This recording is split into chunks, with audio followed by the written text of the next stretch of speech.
Brian、Hugo、Sammy 同埋阿 Chris 係好 friend 嘅一對 squad。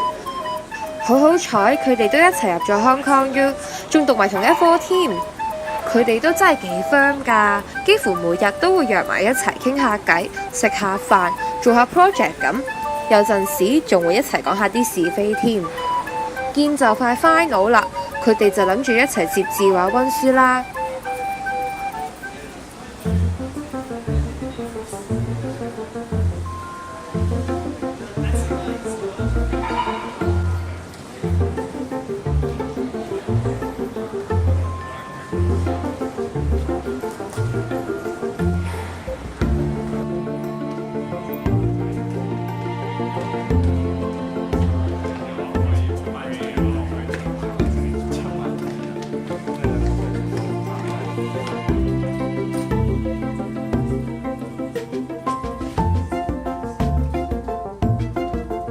點知去到字畫，行咗好耐都揾唔到位喎。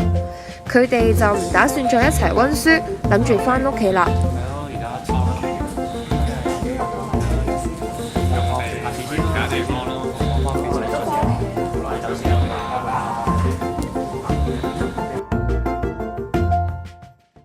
點知 Brian 同 Hugo 靜靜雞，打算避開世人嘅目光，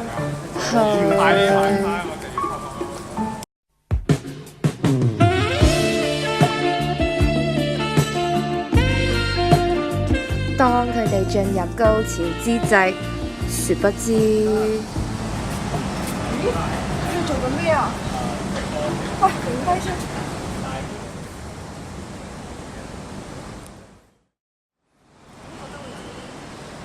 喂，真係有嘢發生㗎！你睇下前幾日影到咯。邊個嚟㗎？咪就係佢哋咯。Brian 同 Hugo。係啊。攬住。係couple啦。基couple。仲好基啊！你睇好公然啊，你唔覺咩？我覺啊，你睇下隻手戴喺條腰度。好核突啊！我接受唔到啊，真係。我仲成日見到你三個一齊去廁所。係啊。咦？喂，我唔會有病啩？佢有冇掂過你啊？我哋一齊食嘢啊！咦啊！我都唔知口水會唔會傳染㗎。搞唔掂佢。真係要去 check 下黐線。喂，佢哋嚟啊！佢哋。唔好講。撐過嚟，黐線，有病啊！一陣又。聽到啊！安全距離。差唔多啦，上次傾啲嘢做完未啊？我哋個卡都差唔多做。哦，咁得啦，差唔多，咁我哋自己做自己啦，係咯。走啦，拜。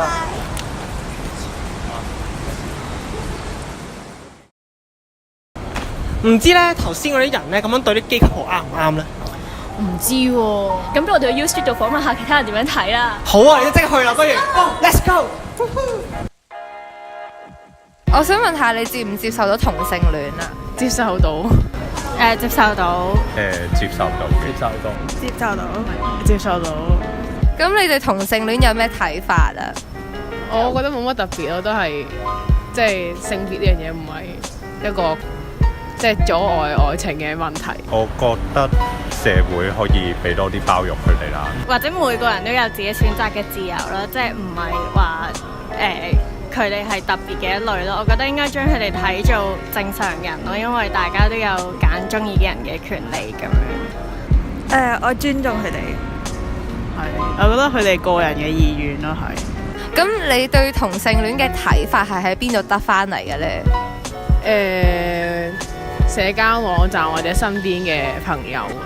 係中學讀通識會接觸到，或者上大學讀 CC 會接觸到，或者係時事上好多地方都開始有唔同嘅 advocacy 嘅時候，會理解多咗佢哋唔係即係可能老一輩會覺得佢哋係同正常人唔同啊，會妖魔化咗佢哋，但係其實即係而家即係資訊發達咗，我覺得呢一類嘅資訊可能會更加 available， 然後大家接受程度都高啲。咁我最近睇咗一套戲啦，咁就叫《隨時》啦。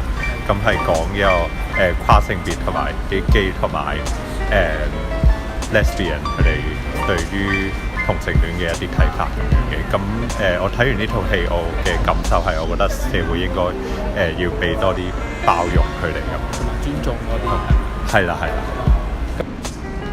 都係 IG 有啲 page 去 advocate for 同性戀嗰啲咯。咁你呢？之前學校曾經都有好似講座嗰啲嘢，有聽過下咯。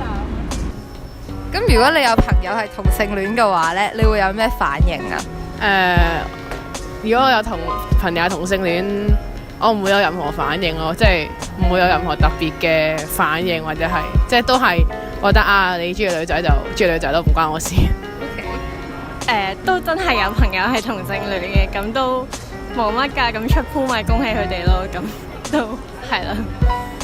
即係都係比較熟嘅朋友嚟嘅，佢哋就唔係好夠膽去表露自己同性戀嘅身份啦，因為驚俾身邊嘅朋友歧視咁樣嘅。咁佢哋多數都係會同一啲自己最熟嘅人講咁樣，係啦。咁所以就即係可能社會會有好多，即係對佢哋有好多唔同嘅睇法咁。係咯，所以佢哋都冇乜表露俾周圍嘅人知道，所以都唔係會即係偏向隱瞞多啲係。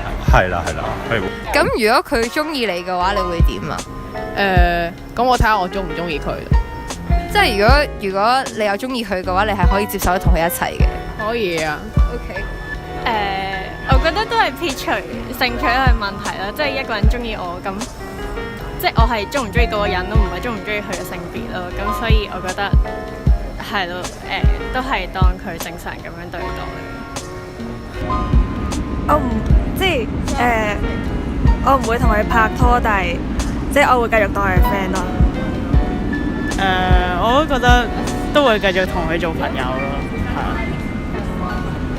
好，除咗同性戀之外，你仲知唔知道有其他嘅性取向啊？bisexual 或者係冇，即係冇任何性取向都有。asexual、bisexual、pansexual， 但係有啲我唔係好識 define， 但係係咯，有好多唔同嘅 terms， 大家都有好多 recognize 自己唔同嘅 sexuality 咁。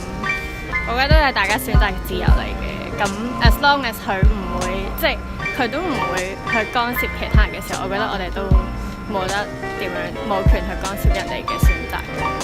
係咪冇即係 asexual？ 係咪讀 asexual、pansexual、bisexual、lesbian 同埋 gay？都係呢啲係 transgender 同 bisexual， 係啦，都係得呢兩個。再其他就唔係好肯定。好。咁你知唔知道台灣最近有冇啲關於同性戀嘅新聞呢？係咪通過咗？唔知，唔肯定。單新聞係有關同性婚姻合法化嘅。佢哋最近有個公投，然後應該係 defeat 晒所有同性婚姻嘅議案咯。我記得有一個係除咗婚姻以外嘅結合就過咗啦，但係其實都係一個幾反同性戀嘅一個議案啦。因為其實如果你將佢特別歸類為另一類人，咁其實你都係標籤緊佢哋，同埋即係覺得佢哋係唔正常咯。唔清楚。其實咧，最近台灣就發生咗一個爭取同性婚姻合法化嘅投票啦。咁因為種種原因底下咧，嗰個投票係通過唔到嘅。咁係啦，呢個就係比較轟動嘅新聞啦。咁同香港咧喺好似係10月或者9月嗰陣時都有個同志遊行。咁呢兩個就係比較大嘅新聞啦。咁你知唔知道咧 LGBT 啦就有彩虹旗嘅？咁彩虹旗嗰6隻色係代表啲乜嘢啊？唔知。唔肯定。唔係好肯定，我諗可能係關於包容或者即係接受唔同嘅，即係可能幫助。係係接受唔同光譜啊，呢個係佢其中一個意思啦。咁另外同你講翻啲呢個綠色點解啦？咁紅色係性愛啦，覺得要廢除一啲唔俾即係21歲以下唔俾光交或者唔俾同志光交嘅一啲法律咧，就覺得性權咧係人權嘅其中一部分啦，所以就會紅色啦。咁橙色咧就係一種力量，咁佢哋一班 LGBT 嘅人行埋一齊咧，就想展現嗰種集體嘅力量啦，即係一種權利。咁而黃色咧就係希望啦，希望佢哋將來可以打造一個和平、公平，每個人都擁有人權、擁有可以做自己嘅權利嘅社會啦。綠色就係自然啦，因為佢哋就會覺得LGBT 嘅人咧覺得佢哋係 born with it 嘅，即係我天生就係咁樣，所以就想睇到每個人都有唔同嘅差異，而性取向亦都係咁樣，所以想展現嗰個自然嘅本性啦。藍色係自由，就代表解放嗰個身體自由啦，同埋解放自由俾佢哋去做自己。咁紫色係藝術，俾佢哋活出自我咁樣咯。呢6個就係佢嗰個基本解釋咯。好，咁經過我哋啱啱個街訪呢，我哋都發現其實原來大家對同性戀嘅接受程度都 OK 高嘅喎。但係其實呢個世界上仲有好多人唔係太接受同性戀㗎。不如咁啊，我哋將啱啱街訪嘅片段集成一條片，將呢個信息宣揚開去啦。好，其實呢個世界上我哋應該接受唔同嘅人，除非佢哋係同性戀啦、雙性戀啦，又或者係異性戀都好。其實我哋都唔應該用有色眼鏡去睇佢哋，應該接受佢哋嘅。其實無論係咩性別取向都好，只要係真心相愛嘅，又有咩所謂喎？一齊同 Gender 新年啦！